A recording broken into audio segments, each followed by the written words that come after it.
असर नहीं होना।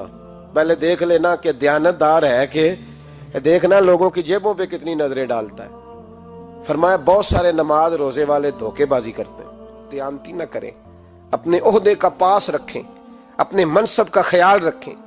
ओहदे जिस जगह आप मौजूद हैं आपकी जिम्मेदारी है। मेरे रसूल पाक सल्लल्लाहु अलैहि वसल्लम ने फरमाया हर बंदा तुम में से निगरान है और जो उसकी रियाया है उसके बारे में उसने जवाब देना है। कभी भी बददयानती ना करें। हम लोगों का पहले एतमाद हासिल करते हैं, फिर उस एतमाद को ठेस पहुंचाते हैं। उसका नुकसान पता क्या होता है? दुनिया में सबसे कमजोर शख्स वो होता है जिस पर कोई एतबार नहीं करता। जिसका एतमाद जाया हो जाए वो आदमी बिखर जाता है।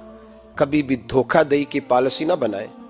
हम लोगों से मुफादात लेने के लिए अपने रवैये मीठे करते हैं और जब काम निकल जाता है फिर हमारे रवैये बदल जाते हैं। ये धोखा है, ये बददयानती है। इसको अल्लाह रसूल ने पसंद नहीं किया। मेरे नबी पाक अलैहिस्सलाम ने फरमाया जिसमें तीन बातें पाई जाएं वो तो मुनाफिक है। अगरचे उलमा कहते हैं यहाँ मुनाफिक इत्कादी मुराद नहीं, मुनाफिक अमली मुराद है, लेकिन हुजूर ने फरमाया मुनाफिक है। या रसूल अल्लाह कौन? फरमाया वो बंदा जब बात करे तो झूठ बोले, जब वादा करे तो मुखालफत करे, जब अमानत रखी जाए तो बददयानती करे। ये तो बंदा मुनाफिक है।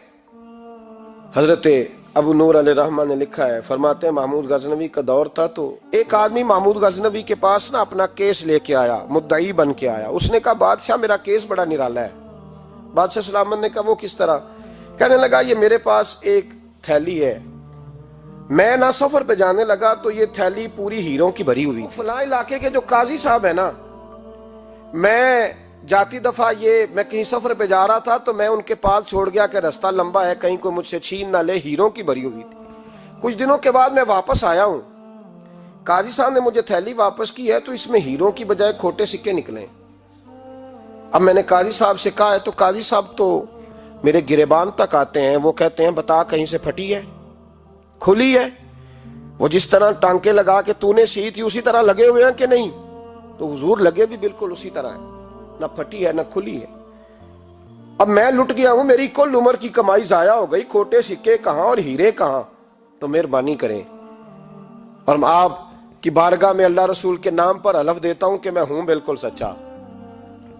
महमूद गजनवी कहने लगे तू जा, थैली छोड़ जा और जब मैं तुझे बुलाऊंगा फिर दोबारा आना। शख्स चला गया। महमूद गजनवी उठे, दरबार बर्खास्त किया, लोगों से कहने लगे चले जाओ, मैं 3 दिन के लिए सैर करने जा रहा हूं, 3 दिन के बाद लौटूंगा। अकेले जब रह गए ना महमूद दरबार में तो महबूब ने छुरी मंगाई। वो जिस तख्त पे बैठते थे वहां गद्दा बिछा हुआ था, ये गद्दा पड़ा है ना, वो गद्दा बिछा हुआ था। महमूद ने छुरी के साथ उसको फाड़ डाला और छुरी जेब में रखी, निकल गए। कहने लगे मेरे बाद कोई मेरे दरबार वाले इहाते में दाखिल ना हो। महमूद चले गए। अब वो सफाई करने वाला जब आया ना, उसने आके देखा तो गद्दा तो फटा हुआ है। उसने शोर डाल दिया, पहरेदार भी आ गए, फलां साहब भी आ गए, फलां साहब। उसने कहा ओ खुदा के बंदो, उसका गद्दा फट गया है, वो तो मार डालेगा। उसने कहा था सिवाय सफाई और निगरानी वाले के दूसरा आए कोई ना, और यहाँ आया भी कोई नहीं। पहले दिन ही फटा हुआ है तो लटका देगा सबको, क्या करें? शोर हो गया, सारे दरबार के मुलाजिमीन इकट्ठे हो गए। एक बंदा बोला, कहने लगा फिक्र ना करो, मैं कैसे बंदे को जानता हूं, इस तरह सिएगा कि जिसने फाड़ा होगा उसे भी पता नहीं चलेगा कहां से फटा था। ऐसा बेहतरीन रफू करेगा कि पता भी। उसने कहा यार हम सारे 1-1 महीने की तनख्वाह देते हैं, तू बंदा बुला। वो बुला लिया उसको, उसका नाम अहमद रफूगर था। वो आया, उसको गद्दा दिखाया, उसका यार इस तरह सीना पता ना चले। उसने कहा फिक्र ही ना करो, मैं बड़ा कारीगर हूं। बड़े बड़े कारीगर लोग नहीं हमारे मुल्क में पाए जाते, कोई निशान छोड़ते हैं पीछे। बड़े कारीगर का पैसे होने चाहिए, बड़े बड़े कारीगर बंदे। आप यकीन करें ऐसा ऐसा फलसफा, ये उम्रा इबादत है ना, सरकार दो आलम सल्लल्लाहु अलैहि वसल्लम की बारगाह की हाजिरी बड़ी नेमत है ना। तो सऊदी गवर्नमेंट ने पाबंदी लगा दी, खैर उनकी भी ज्यादती है। इस तरह की पाबंदियां शरीयत इस्लामिया में जायज नहीं। अल्लाह के घर मुसलमान जब चाहे जा सकता है, लेकिन वो कहते हैं जी 2000 रियाल दे जिसने 2 साल बाद भी आना है। उन्होंने पाबंदी लगाई तो हमारे एजेंटों ने भी कई खास ट्रेनिंग हासिल की हुई है, पता नहीं कहां से सीख के आए, उन्होंने भी रास्ता निकाल लिया। एक साहब से मैंने कहा कि जनाब वो 2000 रियाल लग गया तो क्या करना है? कहने कोई मसला नहीं, पासपोर्ट नवा बनवा लो, गुंजाइश है। यानी हर शय का हल है। और मैंने कहा यार अब उमरा करने जाते वक्त भी बंदा धोखा दे के जाए, अल्लाह के घर जाते वक्त भी इस तरह की हरकत करे, क्या हाल हो गया। हर चीज का लोगों ने हल निकाल लिया, हर चीज का लोगों ने स्टाइल बना लिया। ऐसा न करें, ये दुरुस्त नहीं। अहमद रफूगर कहने लगा इस तरह सीऊंगा कि फाड़ने वाले को भी पता नहीं। उनका पैसे ले यार, तू सी दे। उसने सी दी, अगले शाम ही ला के बिछा दिया गद्दा। तीसरे दिन बादशाह सलामत आए, आके पहली नजर गद्दे पे डाली। उसने बुलाया सब मुलाजिमीन को, कहा किसने सिया है? कहा जनाब क्या हुआ? कहा ये फटा हुआ था। किसने? कहा नहीं फटा ही नहीं। वो कहने लगे बनो बात, मैं खुद फाड़ के गया था। तो बताओ सही सिया किसने है?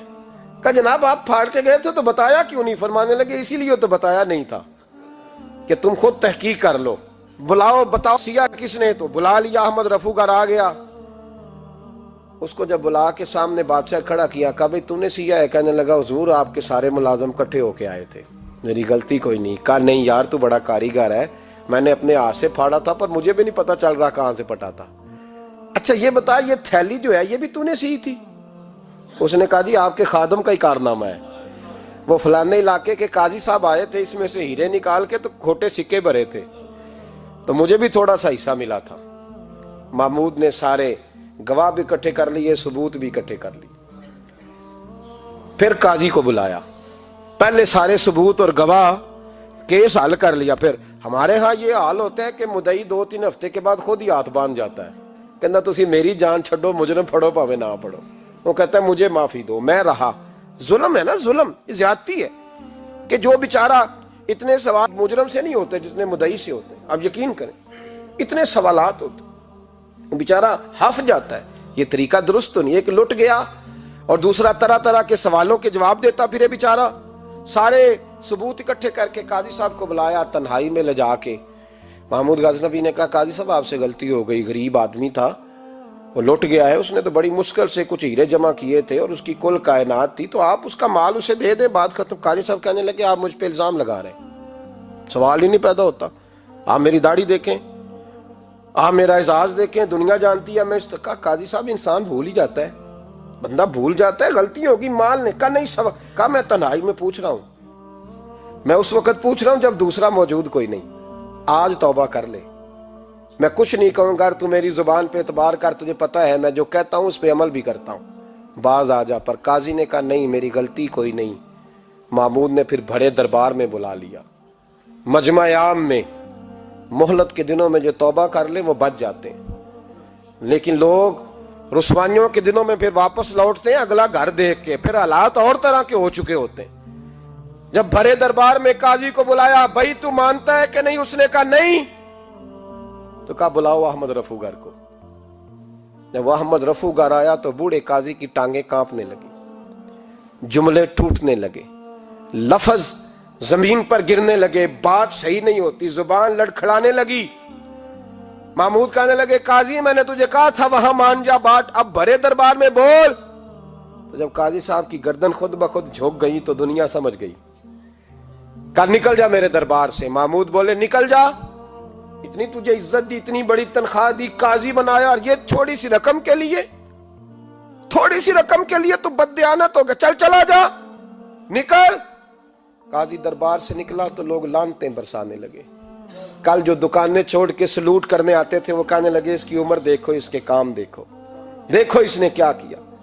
घर गया, बच्चे जिनके लिए पाप कमाया था, जिन्ना ली तू पाप कमाए हुन किथे नहीं हो तेरे घर दे।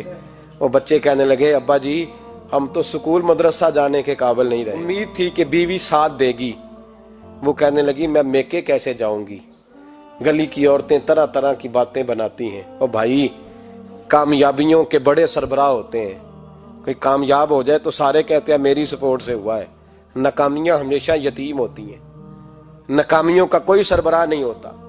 जब तक तो काजी था तो बड़े बात थी, हर बंदा कहता था रिश्तेदार है, और रुसवाई हो गई तो वो तेरी आंख हो या संगे मलामत की चुभन। कौन पहुंचा है मेरे दर्द की गहराई तक, दौरे शोहरत में तो यारों ने किया याद बहुत, साथ आया ना कोई कूचे रुसवाई तक। और मियाँ साहब कहने लगे सारी उम्र ही आटा गुद है, मैं लखा कीते नहीं पेड़े, अब वक्त आया ही ते मोहम्मद बख्शा कोई नहीं हूं बैठा नेड़े। हालात ही बदल गए। काजी खामोशी से अंदर चला गया, अपनी रुसवाई समेट के बिस्तर पे लेटा। ना रोटी की भूख लगी, ना पानी की प्यास लगी, ना नींद आई, सारी रात तड़पता रहा। सवेरे घर वालों ने दरवाजा खोला तो रूह परवास कर गई थी, दुनिया छोड़ गया। हजरत अबू नूर अलैहिर्रहमा बोले, फरमाने लगे, याद रखो कभी बददयांती ना करना, कभी। ये तो महमूद गजनवी की अदालत थी, कयामत में रब करीम की अदालत लगेगी। और फरमाया वहां तो गवाही देने वाला अहमद रफूगर था, कयामत में तो तुम्हारे अपने हाथ पैर गवाहियां देंगे, हमारा अपना वजूद गवाही देगा। और फरमाया यहां तो लानते दुनियादार बरसाते थे, वहां फरिश्ते होंगे। और काजी को तो मौत आ गई थी, कयामत में तो दोबारा मौत भी कोई नहीं आएगी, वहां तो रहना है और सहना है। बददयांती मुआशरे में, इतनी बददयांती हर जगह। उस मुआशरे का भी कुछ बनेगा जहां दवाई भी खालस ना मिले, जहां दवाई में भी बददयांती हो। लोग अपने बच्चे को ऑक्सफोर्ड यूनिवर्सिटी में पढ़ाने के लिए गरीबों के बच्चों के रगों में जो दवाई उतारे वो भी 2 नंबर। इतना बड़ा भी को बददयानत मुआशरा होता है कि लोग यहां तक धंधा करें, यहां तक कि लोग लोगों की जिंदगियों से खेल जाएं और हमें एहसास तक ना हो कि कोई मर जाएगा, कोई डूब जाएगा, क्या बनेगा। और जिसने वो अपनी रजिस्टर की दवाई की, उसने 2-4 लाख रुपया लिया और उसने ये नहीं सोचा कितने इंसान मेरी वजह से मरेंगे।